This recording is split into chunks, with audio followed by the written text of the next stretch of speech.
आई।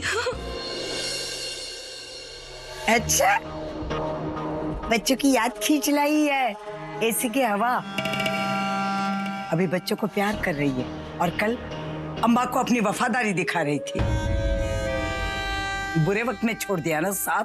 बाप मुझे बीच में मत घसीटो, मैं तो जाना ही नहीं चाहता था। ये चेतु मुझे जबरदस्ती लेके गई। पल्लू में बांध के ले गई थी, मना नहीं कर सकता था। आज चेतु ने मुझे 7 फेरों के 7 वचनों की कसम दी, वरना ऐसे काम में मैं कभी साथ नहीं देता। अरे जाने दीजिए ना बा।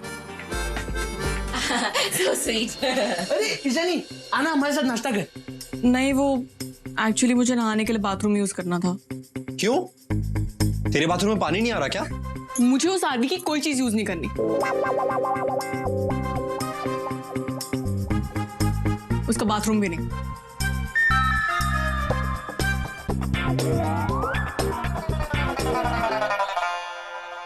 माँ, चल मेरे साथ। पर माँ, क्या है ये सब? क्या मतलब है तुम्हारा कि तुम रणवीर के साथ कुछ शेयर नहीं करोगी? ईशानी, तुम्हारी शादी हो चुकी है, पत्नी हो तुम रणवीर की। तुम्हें उसके साथ अपनी सारी लाइफ शेयर करनी है और तुम वापस जाओ उसके पास। कोई जरूरत नहीं है बात बात पे यहाँ आने के लिए। मैं वापस नहीं जाऊंगी। आपके कहने से मैंने उससे शादी तो कर ली, लेकिन उसे अपना पति कभी नहीं मानूंगी। भले एक छत के नीचे रहते होंगे हम, बट हस्बैंड वाइफ वाली कोई चीज शेयर नहीं करूंगी।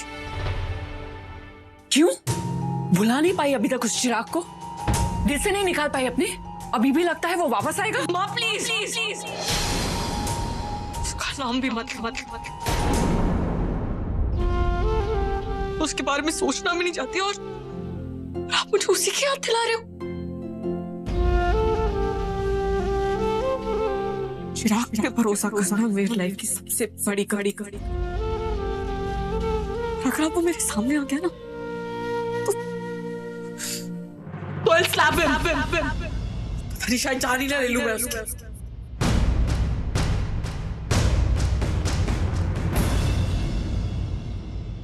रणवीर ने हमसे बदला लेने के लिए मैंने बहुत कुछ किया होगा, लेकिन उसकी इन बुरे इरादों में एक चीज अच्छी, मुझे उस चिराग की असलियत पता लग गई। मुझे चिराग से दूर करना चाहता था ना, देखो और उसी की वजह से चिराग मेरी लाइफ में नहीं।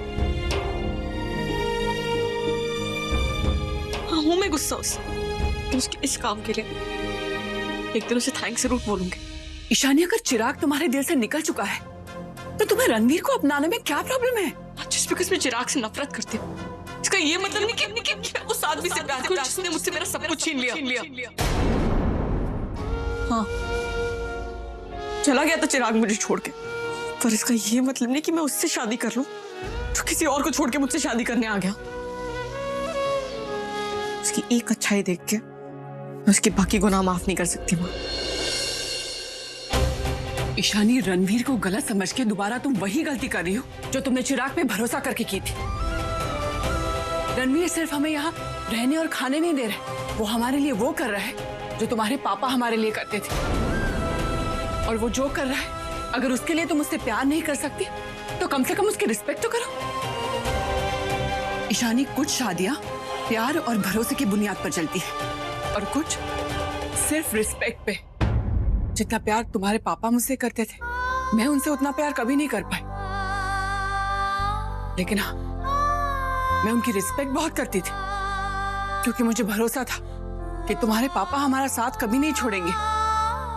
वो हर हाल में हमें खुश रखेंगे, जो उन्होंने किया भी। ईशानी, मैं तुमसे वही करने के लिए कह रही हूं जो मैंने किया था। रणवीर की रिस्पेक्ट करो, और अगर तुम नहीं कर सकती तो उसकी सबके सामने इंसल्ट भी मत करो। तुम्हें उससे जो भी प्रॉब्लम है, जो भी इश्यूज है, उसे एक बंद कमरे में सॉल्व करो। सबके सामने अपने रिश्ते का तमाशा मत बनाओ। ईशानी, माँ, मेरे और रणवीर के रिश्ते को अपने और पापा के रिश्ते से जोड़ रहे हो। माँ, आप रणवीर को पापा से कंपेयर भी कैसे कर सकते हो? दो लोगों को कंपेयर तब किया जाता है जब दो लोग अलग होते हैं। लेकिन तुम्हारे पापा ने तो रणवीर को कभी अपने से अलग माना ही नहीं ईशानी। वो तो रणवीर को अपनी परछाई कहते थे। वो कहा करते थे कि जब मैं नहीं रहता तो मेरी जगह रणवीर मेरी फैमिली का ख्याल रखता है,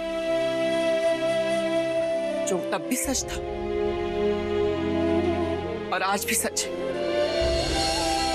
ईशानी कुछ नहीं तो कम से कम उसे इतनी रिस्पेक्ट तो दो कि उसकी वजह से आज तुम्हारी फैमिली अच्छे से खा रही है, अच्छे से रह रही है, खुश है। और बा, ईशानी मैं बा को पसंद करूं या ना करूं, लेकिन बा मेरी जिम्मेदारी है। इस उम्र में उन्होंने अपना बेटा खोया है, अपना नाम, अपना घर गवा दिया, और तुम चाहती हो कि इस उम्र में वो यहां वहां की ठोकरें खाए?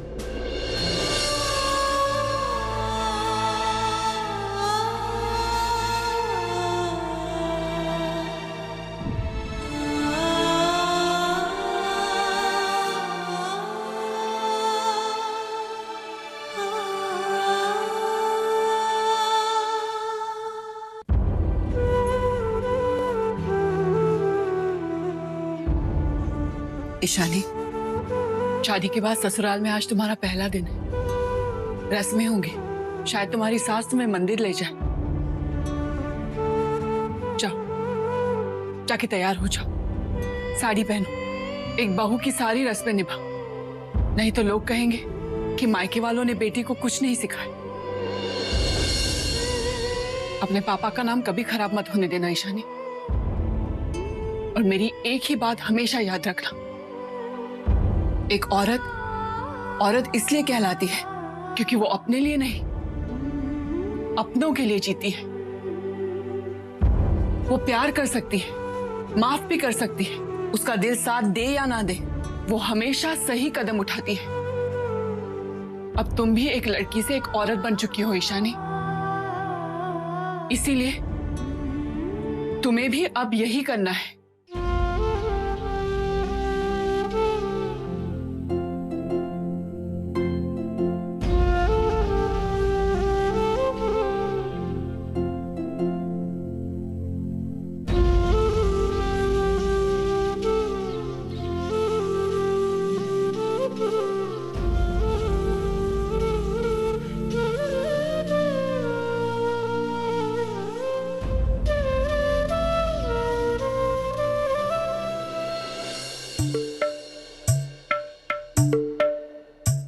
लॉक ही कर देती हूँ। वैसे भी इसका कोई भरोसा नहीं है, कभी भी मुंह उठा के वापस आ जाएगा।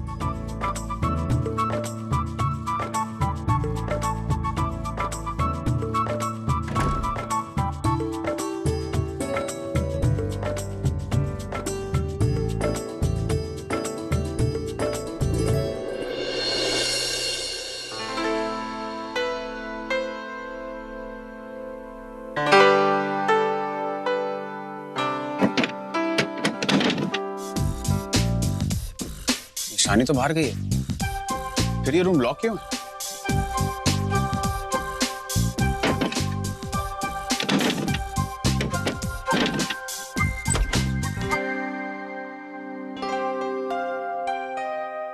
यहाँ तो कोई भी नहीं।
अरे वाह, गहनों की चमक तो यहाँ तक आ रही है। जरा देखो तो सही, मोटी बहन के खजाने में क्या क्या है? और मूड अच्छा हुआ तो क्या पता एक आध मुझको ही दे दे।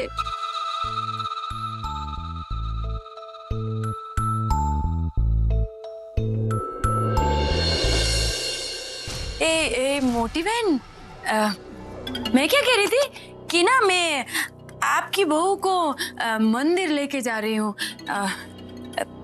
आप चलोगे क्या? नहीं, तू जा, तू उसको लेके मंदिर ही जा। हा? तब तक मैं उन नौकरों की काल कोठरी होके आती हूँ।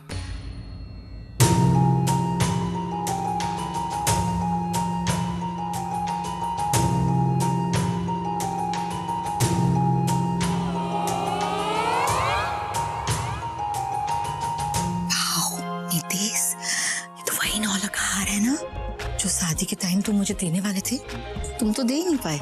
लगता है आज तो ये हार हमें मिल ही जाएगा। लगता है ये हार देख के तुम लोगों की आंखें चकाचौंध हो गई है,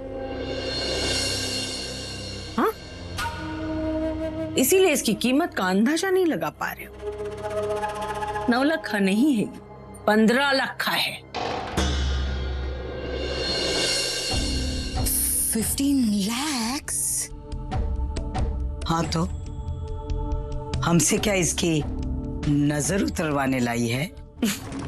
नजर उतरवाने नहीं, तुम लोगों की नजर डलवाने लाई हूं इसको। देख लो, और ठीक से देख लो, ये हार मैं अपनी बहू को देने वाली हूँ। ओ हमजी, तो पहनाने से पहले हमें यहाँ जलाने आई है। तेरी जबान से ज्यादा दिमाग तेज दौड़ता है तेरा। मेरे कहने से पहले ही समझ गई कि मैं यहाँ कोई मेल मिलाप बढ़ाने तो आई नहीं हूँ। हाँ? कब से देख रही हूँ बेचारी ईशानी तुम लोगों को बहुत याद कर रही है। हाँ? इसीलिए तो अपने कमरे से ज्यादा यहाँ दिखाई देती है। उसका भी क्या कसूर, मैं का ही ससुराल में हो गया। अब रिवाज के हिसाब से आज के दिन उसे यहाँ पग फेरा डालने आना चाहिए, लेकिन जितने फेरे उसने शादी में नहीं लिए उतने फेरे तो उसने अपने मैके के लगा दिए। संजीव जवेरी और मेरी लेन देन की बात हुई थी। अब उसकी बेटी तो मेरी बहू बन के आई नहीं, तुम्हारी दिकरी आ गई। कैसे? खाली हाथ? अरे वो कैसे सोने चांदी से लद के आए तो अच्छी लगती है। विदाई में तो कुछ नहीं दिया, कम से कम पग फेरे में ही कुछ दे देते। ओ माड़ी रे, तब तुझे दहेज चाहिए। दहेज तो छोटे लोगों की छोटी सोच है, बड़े लोगों में व्यवहार होता है, गिफ्ट। और कैसी बात कर दी है तू? मैं अपने लिए थोड़ी ना मांग रही हूँ, हर्षद पारिक की बेटी के लिए मांग रही हूँ। जितना बड़ा नाम उतना तो लेन देन होना चाहिए ना, नहीं तो उनकी आत्मा को शांति नहीं मिलेगी। हाँ खैर, अब आज रात को पार्टी में रणवीर के मेहमान पूछेंगे कि वो मैके से क्या लेके आई, तो क्या दिखाऊं? कुछ तो दिखाना पड़ेगा ना, इसलिए लेके आई हूं ये जड़ाऊ हार। अब रिवाज के हिसाब से तो आज के दिन बहू अपने मैके से दिए हुए गहने पहनती है, इसलिए ये हार ले लो और चुपचाप ईशानी को पहना दो, और अपने साथ साथ मेरी भी इज्जत ढक लो। लेकिन हाँ, ईशानी को मत बताना। वो क्या है ना, तुम्हारी दिकरी मेरी बहू, नाक बहुत ऊंची है उसकी।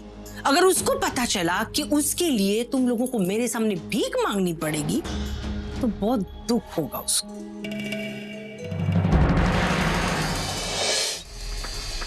और रणवीर को तो बिल्कुल मत बताना, हाँ? नहीं तो सड़क पर दिखोगे। और ईशानी का तो मैं ऐसा हाल करूंगी कि उसके सामने तुम लोगों को अपनी हालत अच्छी लगने लगेगी।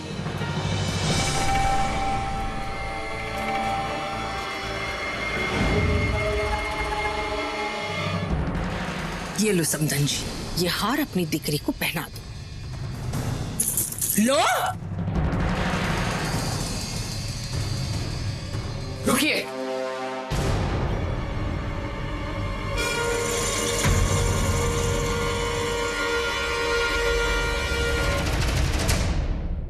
मेरी बेटी की शादी में मैंने सारी रस्में निभाई थी, तो शादी के बाद की भी सारी रस्में मैं निभाऊंगी। मेरी बेटी के गले में 15 लाख का हार होना चाहिए ना, मैं दूंगी। 15 रुपए की कुल्फी खाने की औकात नहीं है हमारी, और perhaps 15 लाख का हार कहाँ से लाएगी? बैंक में रॉबरी करेगी क्या? शादी में जो कमी रह गई थी, शादी के बाद वो नहीं आएगी। एक छोटे घराने की बेटी बड़े घराने की बहू होने के सारे फर्ज निभाएगी। बई, क्या मुंह खोलकर कुछ भी बोले जा रही है? अरे आंखें खोल और हमारी हालत देख। कहां से लाएगी 15 लाख रुपया का हार? मुझे नहीं पता, बस इतना पता है कि मेरी वजह से मैं अपनी बेटी और अपने पति का नाम खराब नहीं होने दूंगी। सीख लो, कुछ सीख ले अपनी बहू से। और हाँ, एक बात तो मैं तुम लोगों को बताना भूल ही गई। शाम को 7 बजे मैंने रणवीर और ईशानी के लिए एक पार्टी रखी है, तो शाम को 7 बजे तक हार का इंतजाम कर लेना और उसको पहना के फिर पार्टी में भेजना। तुम लोग भी आ जाना शाम को 7 बजे।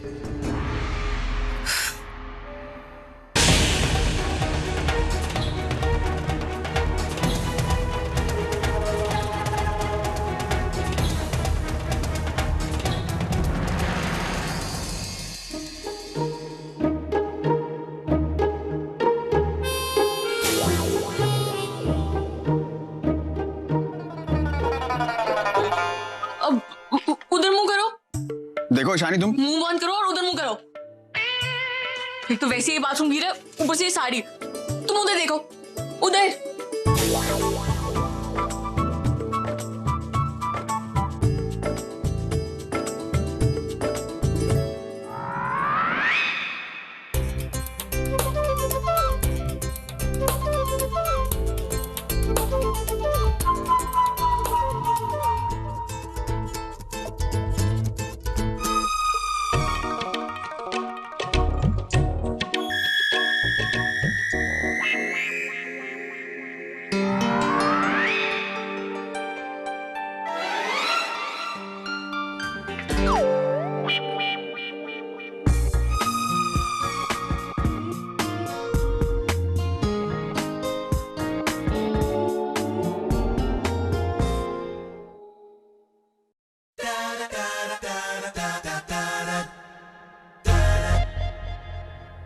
कुछ याद नहीं आ रहा। किस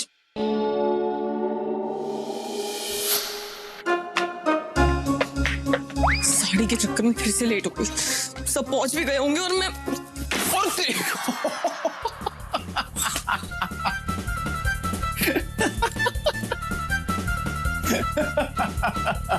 दांत दिखाना बंद करो।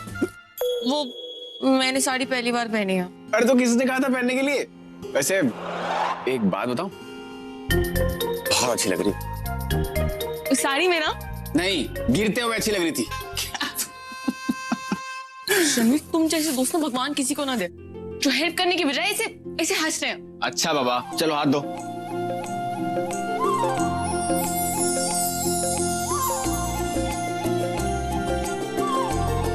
आज कॉलेज में साड़ी डे है, इसलिए ये सब पहन के जा रही थी। पर अब कैसे जाऊंगी? क्यों?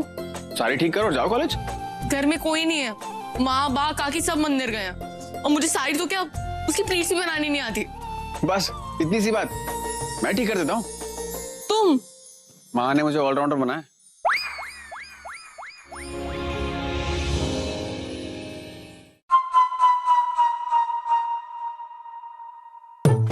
ये लो, how to wear sari in 5 steps. लो, या फिर मुंह घुमाओ अपना। तुम उधर मुंह करो। चलो फिर।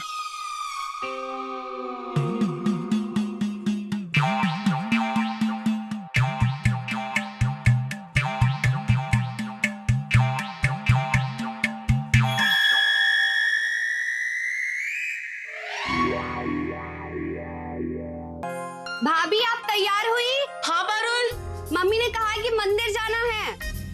हाँ बस आई।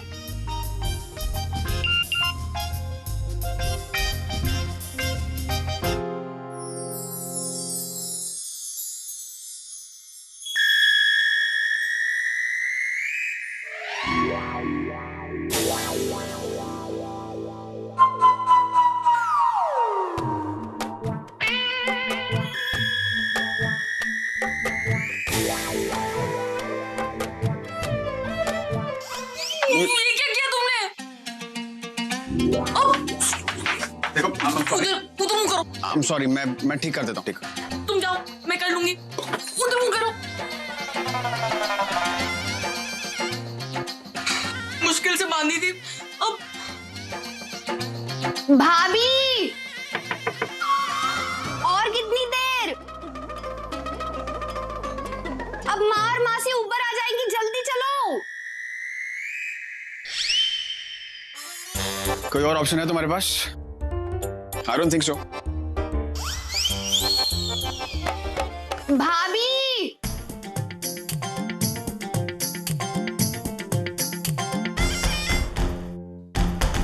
फाइन, पर जल्दी करना। ओके, इधर आओ।